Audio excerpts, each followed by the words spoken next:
Senjata kiriman Amerika dan NATO jadi rongsokan dihantam rudal Rusia.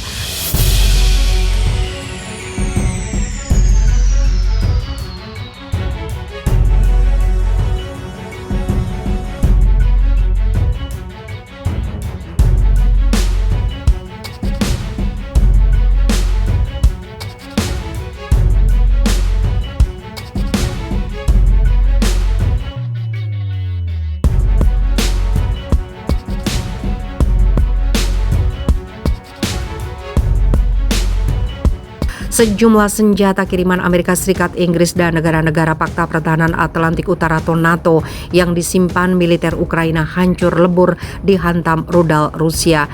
Kementerian Pertahanan Rusia mengkonfirmasi serangan yang diarahkan ke pusat logistik Angkatan Bersenjata Ukraina di dekat kota Lviv, Ukraina, Selasa 19 April. Dalam pernyataannya, Kementerian Pertahanan Rusia menyatakan 16 target yang merupakan fasilitas militer Ukraina berhasil dihancurkan.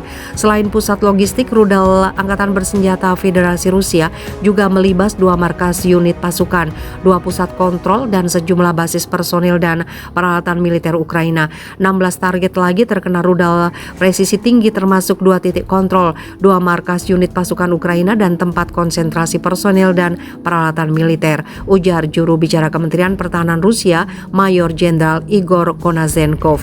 Serangan dasar rudal Rusia ini menghancurkan banyak senjata yang baru saja diterima militer Ukraina dari Amerika, Inggris, dan negara NATO dalam 6 hari terakhir.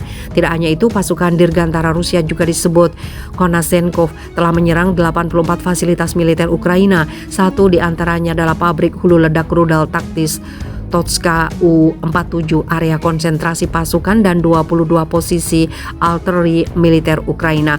Viva Militer melaporkan dalam berita sebelumnya, Amerika kembali mengirim bantuan senjata kepada Ukraina yang mencapai 800 juta US dollar atau setara dengan 11,5 triliun rupiah dengan menggunakan 4 pesawat Amerika mengerahkan sejumlah helikopter MiL, Mi-17, kendaraan personil lapis baja, howitzer 155 mm, dan ribuan rudal anti-tank serta amunisi.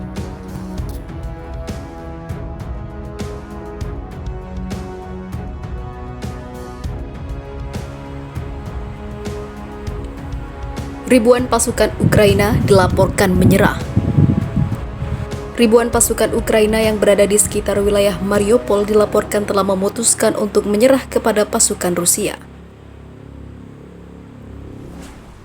Dalam keterangan yang disampaikan Kedutaan Rusia di Jakarta, Kementerian Pertahanan Rusia menyebutkan ribuan pasukan yang menyerah itu ditangkap di pusat industri Azovstal. Wilayah ini merupakan wilayah pesisir Laut Azov dan merupakan pintu pelabuhan di kota Mariupol, tepatnya di area pembakaran metalurgi Ilyich. 1026 pasukan Ukraina menyerah dan angkat senjata di depan pasukan Rusia yang dibantu Republik Rakyat Donetsk, ujar keterangan itu. Mariupol sendiri merupakan kota yang dekat dengan pusat konflik Rusia-Ukraina, yakni Donetsk, Luhansk, dan juga Crimea. Saat ini Moskow mengatakan pasukannya akan difokuskan ke wilayah itu. Sayangnya belum ada konfirmasi dari Ukraina soal ini. Dalam usahanya merebut Mariupol, Ukraina menuduh bahwa Rusia telah menggunakan senjata kimia di kota itu. Hal itu disampaikan dalam bentuk pesan telegram yang diposting oleh resimen Azov, bagian ultranasionalis dari Garda Nasional Ukraina. Rusia menggunakan zat beracun yang tidak diketahui asalnya, terang kelompok itu.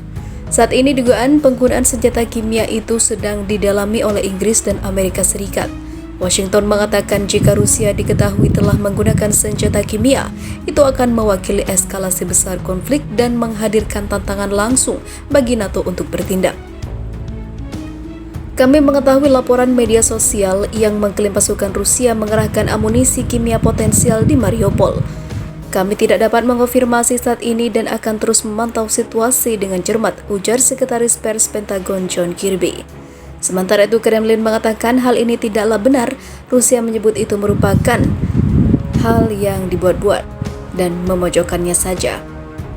Seperti diketahui, Rusia memulai serangan yang disebutnya operasi militer di Ukraina pada 24 Februari lalu.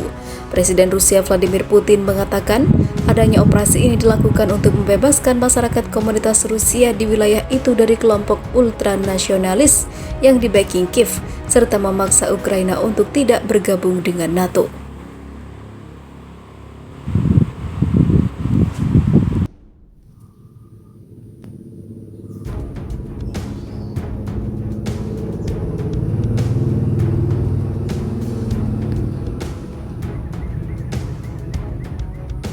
Ukraina, kota Mariupol tidak ada lagi diratakan dengan tanah oleh Rusia. Pemerintah Ukraina menggambarkan kengerian yang terjadi di kota Mariupol yang dikepung pasukan Rusia. Menurut pejabat Kiev, kota itu sudah tidak ada lagi karena diratakan dengan tanah oleh pasukan Moskow. Menteri Luar Negeri Ukraina Dmytro Kuleba mengatakan, pasukan Rusia melakukan upaya putus asanya dalam merebut kota pelabuhan selatan dengan cara meratakannya dengan tanah. Kuleba muncul di Face the Nation CBS dan menggambarkan bagaimana situasi dari Mariupol mengerikan secara militer, memilukan setelah 7 minggu dikepung oleh tentara Rusia. Kota ini tidak ada lagi, kata Kuleba.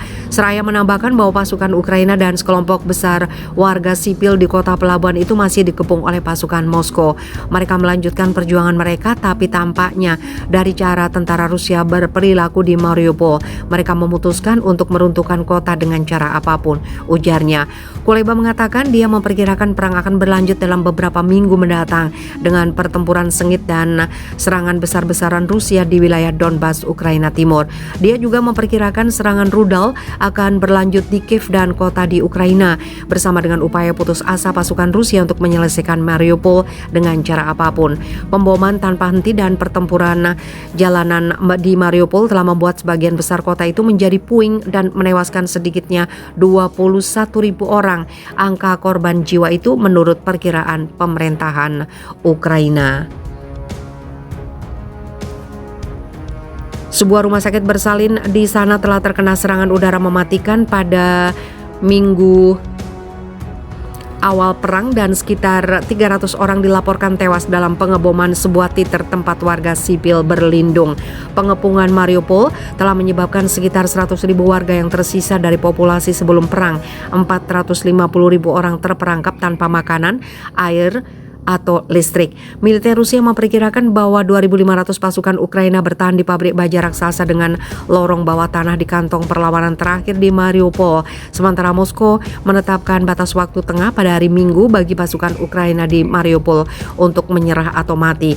Presiden Ukraina Volodymyr Zelensky mengatakan bahwa jatuhnya Mariupol dapat mengakhiri segala upaya perdamaian yang dirundingkan. Penghancuran semua orang kami di Mariupol, apa yang mereka lakukan sekarang dapat